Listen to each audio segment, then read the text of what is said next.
Madame, Monsieur, bonsoir. Au sommaire de ce journal du 16 décembre, le manceau Renault reste maintenu en Thaïlande. Accusé d'avoir voulu échanger des faux billets, il a été reconnu innocent pourtant lors de son procès. Le procureur a fait appel, le manceau alerte les politiques. Hélicoptères et voitures d'interception rapide, les forces de l'ordre déploient les grands moyens sur les routes sartoises à l'occasion du début de ces vacances de Noël.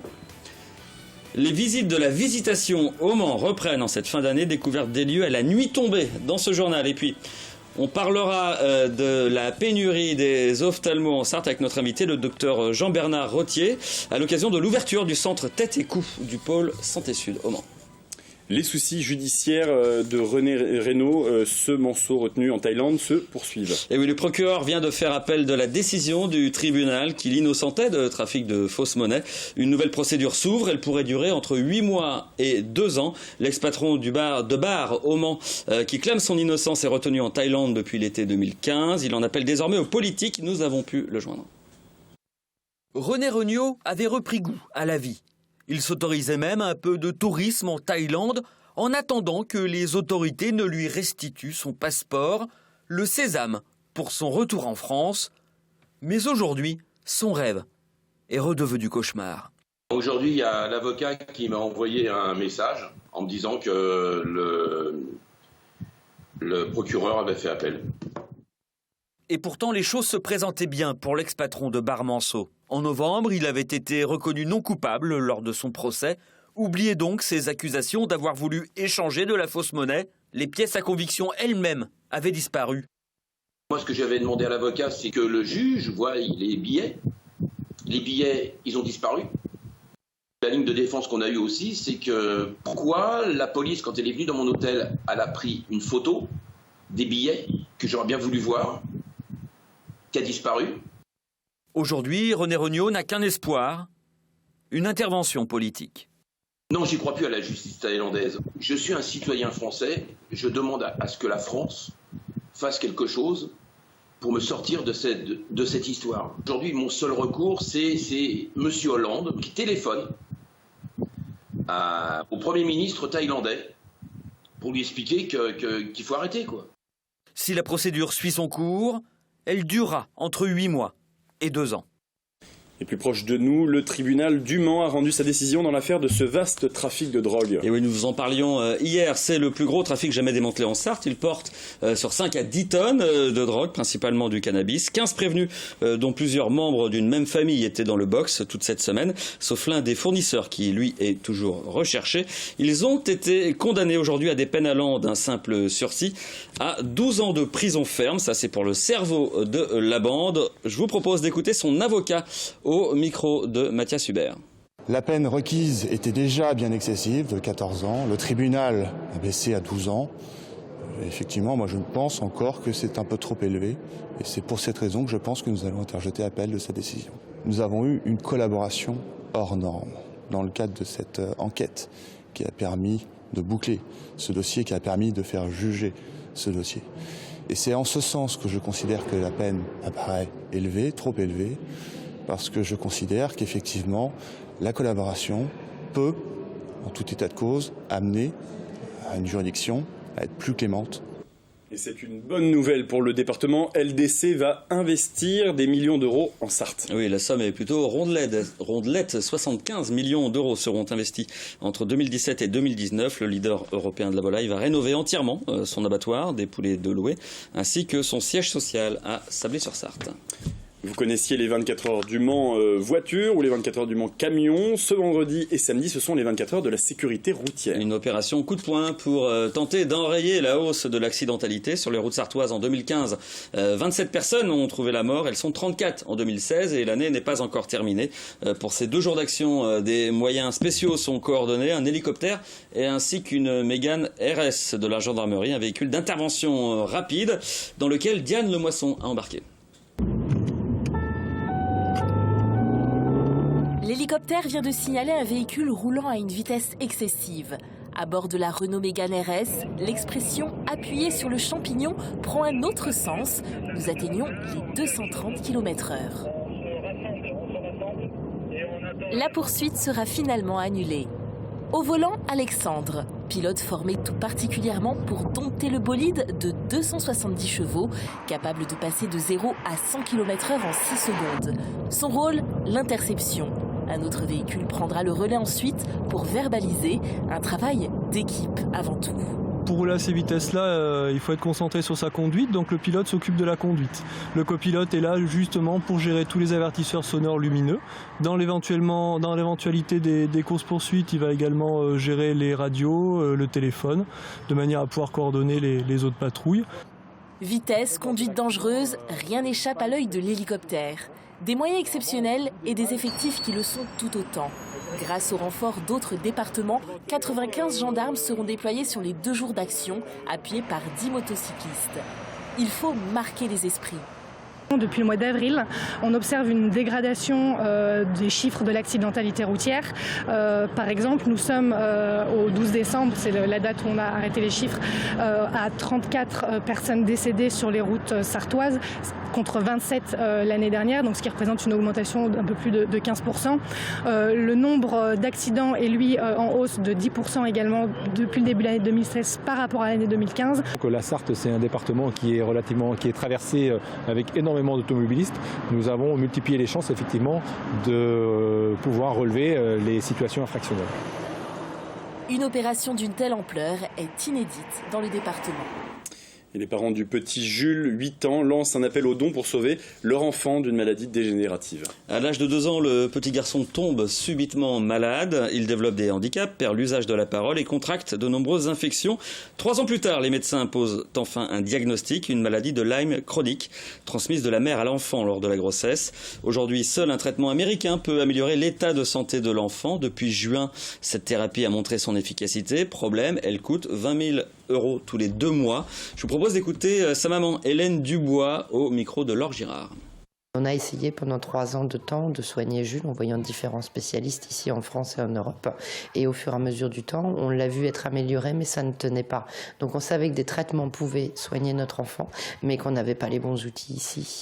Alors on est sur des dépenses de 20 000 € par séjour médical, dont l'essentiel pour les médicaments et pour les traitements de Jules, puisque nous n'avons pas d'aide en tant que Français, pas d'assurance américaine et pas d'aide de toute façon de la part de l'État en France, ni des associations nationales.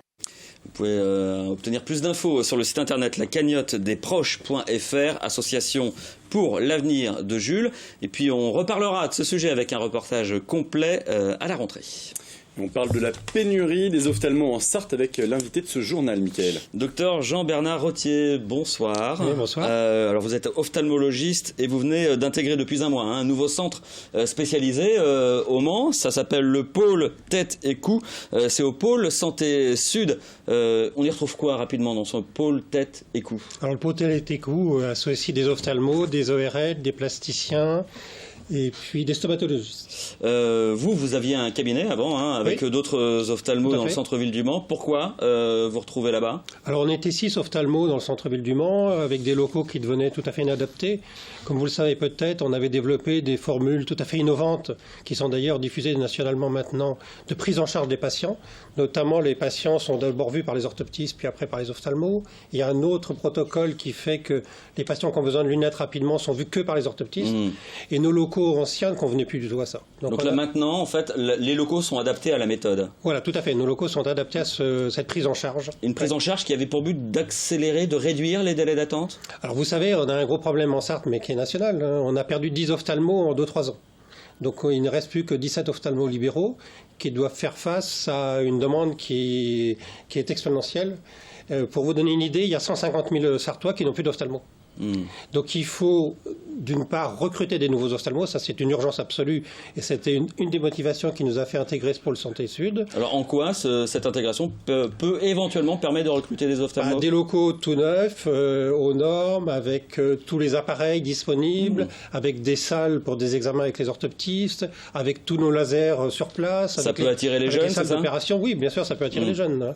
Il faut penser qu'il y a à peu près 100 ophtalmos qui sortent par an en France, simplement 100. Vous avez 100 départements. Donc nous sommes en compétition avec tous les départements et il faut avoir des atouts. Les atouts, c'est l'outil de travail. Est-ce qu'aujourd'hui, les délais d'attente, grâce à ce centre, l'intégration dans ce pôle tête et cou, ont réduit ou pas du tout? on n'a aucun espoir de réduire les délais d'attente. D'accord ? Parce que la baisse du nombre d'ophtalmos était trop brutale. Donc on a des modes de fonctionnement à remettre en place, d'intégrer des nouveaux ophtalmos, mais ça va prendre 2, 3, 4 ans pour qu'on puisse absorber la demande.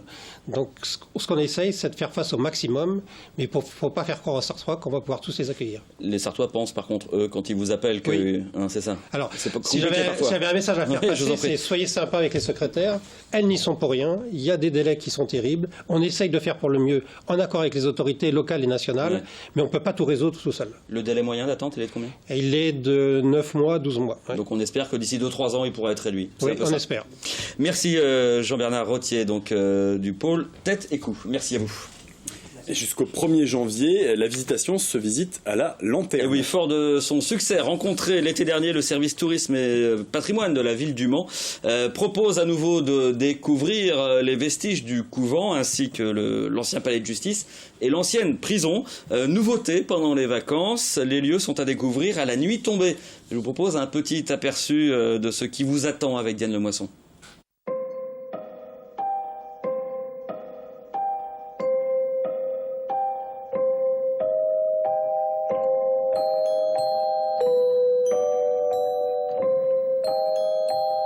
Pour accomplir cette visite, il vous faut de bonnes chaussures, une bonne condition physique, ne pas avoir peur de se salir et aussi une petite dose de courage. Au XVIIIe siècle, ici, c'était un couvent. Il a été transformé après la Révolution en un palais de justice et une prison.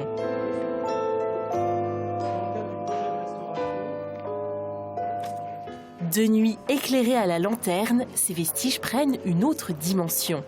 Je trouvais que ça avait un côté plus mystérieux et l'évocation de ces lieux qui sont dans une phase transitoire. On n'est pas à l'abandon, on est en chantier, il y a quelques gravats stockés dans certains endroits, les peintures ou les enduits ont été retirés pour essayer de retrouver les ouvertures. Donc il y a un côté qui est plein de mystère, parce qu'on voit apparaître un peu partout des ouvertures bouchées ou qui sont en voie d'être réouvertes. Donc ça accentue ce côté de l'entre-deux. La salle qui va entre autres servir pour les procès d'assises. Donc les sœurs Papin ont été jugées ici. Si ces murs pouvaient parler, c'est pourtant la dernière fois que le public pourra découvrir le palais de justice et la prison. Après les travaux qui reprendront en janvier, seul le couvent sera conservé. C'est aujourd'hui certainement le couvent de l'ordre de la Visitation le mieux conservé en France. Il y a eu plus de 80 fondations de l'ordre de la Visitation en France. Et cet édifice est aujourd'hui le mieux conservé avec des éléments que l'on ne retrouve qu'ici au Mans. Je pense en particulier aux cuisines qui sont intactes. Et puis l'église de la Visitation, l'église conventuelle, est un petit joyau du baroque qui est complètement unique dans tout le Grand Ouest de la France. Des lieux condamnés à disparaître, fermés au public depuis 3 siècles, voilà de quoi stimuler l'imagination. Avec la pénombre, avec l'imagination qui travaille en fait, et ce qu'on peut se faire comme histoire soi-même de l'histoire des autres. Au 2 janvier, les travaux reprendront jusqu'en 2018. Des commerces seront installés autour du cloître. À l'étage, on trouvera des habitations pour les particuliers. Voilà de superbes images qui nous donnent envie donc d'y aller. Si vous avez envie comme nous, eh bien des visites guidées se déroulent tous les jours pendant les vacances. Tarif plein 8 €. Par contre, réservation obligatoire auprès de la Maison du Pilier Rouge.